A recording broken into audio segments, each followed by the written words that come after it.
Today, I want to talk to you about one of the most boring topics when it comes to WordPress and websites, and that is backups and updates. They're not exciting, they can be stressful, and we've all got to go through them on a very regular basis. Now, one of the things we normally tend to do is simply go in and set up a backup prior to an update, and that's great.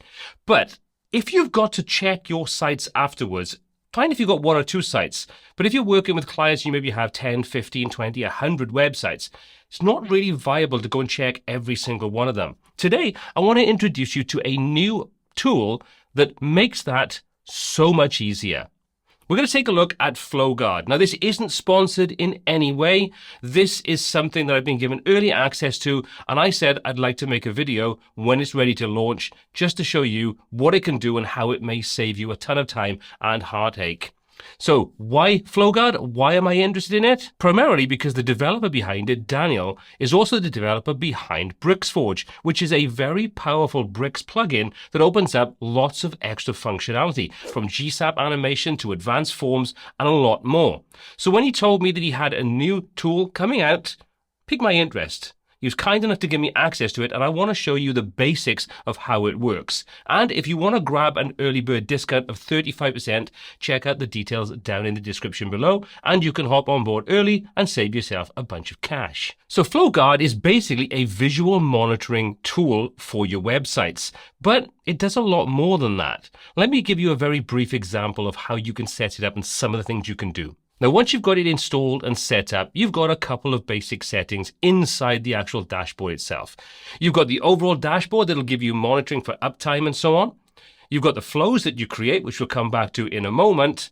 You've got your monitoring, which will come back and give you all the information about the website. And then you've got your basic settings. And inside here, there's some options that are kind of global, but you can override various different ones here on an individual site-by-site basis. Now, what this will do is, this will allow us to visually check our website and also interact with various different pages in a set flow that we configure. So instead of just visually going and taking a look at a site yourself, you may want to do things like check if there's any kind of shifts in the design, bits missing, jump through to different pages in a certain order, or just check templates out, try forms out, especially if you've got e-commerce. FlowGuard can handle all of that for you. And it's all automated, and you can trigger it in various different ways. So let's take a look.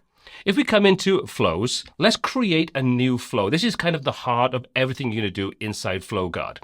We'll create a new flow, and this will take us then over to the home page for our site. Now, I just got a basic kind of starting point design just to demonstrate how this works. On a full site, you'd have a lot more things you can do.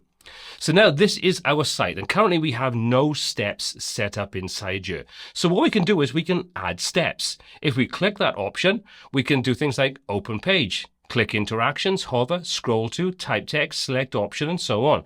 We can also do visual checks. Now this is really useful. So let's start off with that. Let's say we want to check that nothing is visually changed on our home page. We'll choose a visual check. Then we've got some options underneath. We've got things like the difference threshold, configure exclusions, and a description. So the difference threshold is basically saying how much change do we want to allow on the page before we trigger an alert. So 15% allows you to do things like change some basic things like some text and stuff like that. But if you have a whole shift, it's going to trigger it. And we'll take a look at that in a moment. We can configure exclusions. So let's say you want to regularly change the actual title of the page. So you don't want that to be included in this difference threshold. You want to basically ignore it. Well, let's say configure exclusion.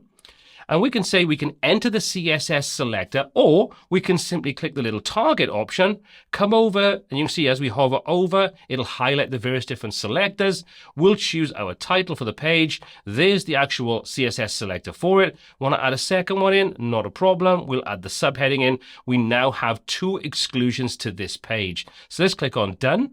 And now we've created our first set of checks. So we've created a visual check. Let's try it out. Let's save this. Let's go make a change to the page, and then we'll run it and see what happens. So before we do anything, let's come out of here. You can see now it tells us you've got 2 flows. You've got our sample flow here, which is the one we've just created. And we can do things like we can run it, we can edit it, we can deactivate it, and so on. So let's just test the site out. So let's just say we'll run this flow.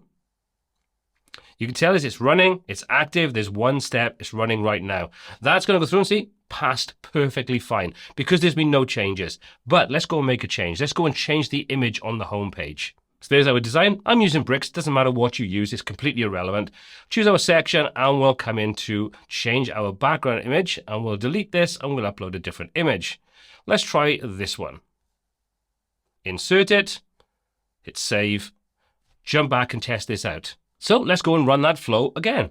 So we can run it from here or we can actually go in and edit the flow itself and we can run the flow from here. So let's say run this. You can see it's now checking this based upon our original capture of the page, and boom, we now have a problem. Steps visual check failed 72.8%. In other words, it exceeded the threshold that we set up. Gives us a visual image to show us, and we can see we've now got a problem. This will now contact us, send us an email, tell us there's a problem with our page. So you've seen that triggers it. But let's go and change this title because we set that as an exclusion. So we'll do the same thing again. We'll quickly go and change that. So this time I've set the image back to where it originally was, and I've changed this over to Find Your Dream Property instead of Find Your Dream Home. We'll save this and we'll run that test again. So back into FlowGuard, let's run that test. It's going to go through like it did before, check the page, and boom, we've passed, no problems at all. The difference threshold is 0% because we've told it to ignore the text area, and we've got the threshold set to 15%, so it hasn't even exceeded that. Pretty cool. Now this is a really simple example, but let's say you wanted to go further with this. Well, we can add more steps inside here should we want to. You can see we can open additional pages. So we'll say we've checked the home page. As long as it passes, next thing you want to do is go to a specific URL. We can now click on this and we can make changes to it. So we can choose what URL we want to actually go to. We're going to pop in a URL. And if you want to add a description, you can do that. So this one's checking the archive for our property. And as you can see, this is all set up. Now you want to do something else, you can add another step in. So you say, let's jump over to that page itself.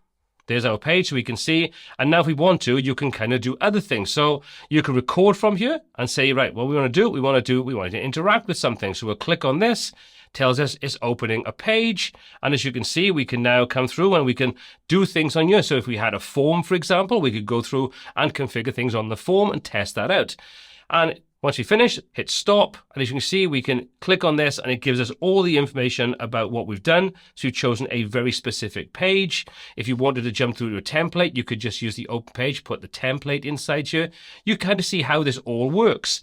And you can add steps manually. So we could say we want to scroll to, for example. So we'll say we want to scroll to something. What's your selector? Well, let's go down here and we'll say we'll scroll to, I don't know, we'll just choose something like this. Doesn't really matter too much. And as you can see, all these steps now can be as simple or complex as you want. So if you've got multiple templates, which is what most sites are going to be created from, you don't have to go through every single page, but you can go through every template to test there's been no problems sort of arisen inside there. You can test forms out just to make sure that everything works okay. So this is a really simple example, but you can see how you can use it. So we'll hit save on here, and let's just jump in and take a look at the settings for this specific flow and see how they differ then from the overall settings. So if we come into the settings section, you can see we can choose if we want to have device emulation, and there's a lot of different devices we can test against. The execution, so execution settings. You can set auto run options inside here. We can choose to have specific, or we can use global. If we choose to have specific ones, we can choose plugin updates, theme updates, and so on, how we want to trigger those auto reruns. And we can come into schedule. Again, you can see this is being controlled by the global settings, but we can override that and set up a custom schedule. And we can set up when we want to run this test. So that's the basics for the setting for this specific flow.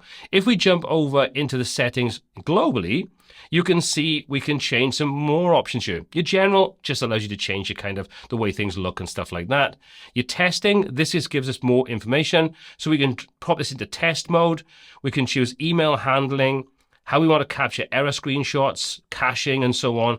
And we can also do things like automatically dismiss pop-ups, which could cause a problem. If you have things like a pop-up for signing in or signing up to a sort of freebie or something, you might want to turn that off. Your auto run, like we've just seen, we can choose when this will auto run. So run tests after plugin updates, after theme updates, and or scheduled ones. your monitoring options, so you can check how often you want to monitor the site, how the notifications are handled, an API runner, so if you want to add API in, and you can import and export your settings. So once you've configured things, you may want to have exactly the same settings across all your sites. You can import it and so on from there. So that fundamentally is the basics of what you can do using FlowGuard. For me, this is something that would sit perfectly alongside a solid backup schedule where you've got server backups, local backups, remote backups, and so on, and site monitoring if you want to use that. But this gives you that extra visual step. If you only run 1 or 2 sites for yourself, this may not be that important. But if you're running sites for clients and you have multiple sites, maybe even into hundreds, this adds another level of safety and security on top of those backups to be notified if something goes wrong with the design, the layout, and things like that, on top of everything else. Let's finally take a look at the pricing because it's pretty important. Starts at $49 per year for a single site, up to $399 for 1,000 sites. Or during the early bird phase, you can grab the lifetime deal, and this will only be available during that launch period. And if you use the code down below, you can save yourself 35% on these deals. So be sure to check that out if this has piqued your interest. And if you'd like me to cover this in more detail and show you how you could use this inside a whole backup procedure, please do let me know in the comment section down below. And if enough people are interested, I'll take a look at putting something a little bit more detailed together. But hopefully you found this information about FlowGuard, this new product from Daniel, interesting. And if you have, drop a comment down below. As always, all applicable links and the discount code are in the description down below. My name is Paul C. This is WP Tuts. And until next time, take care.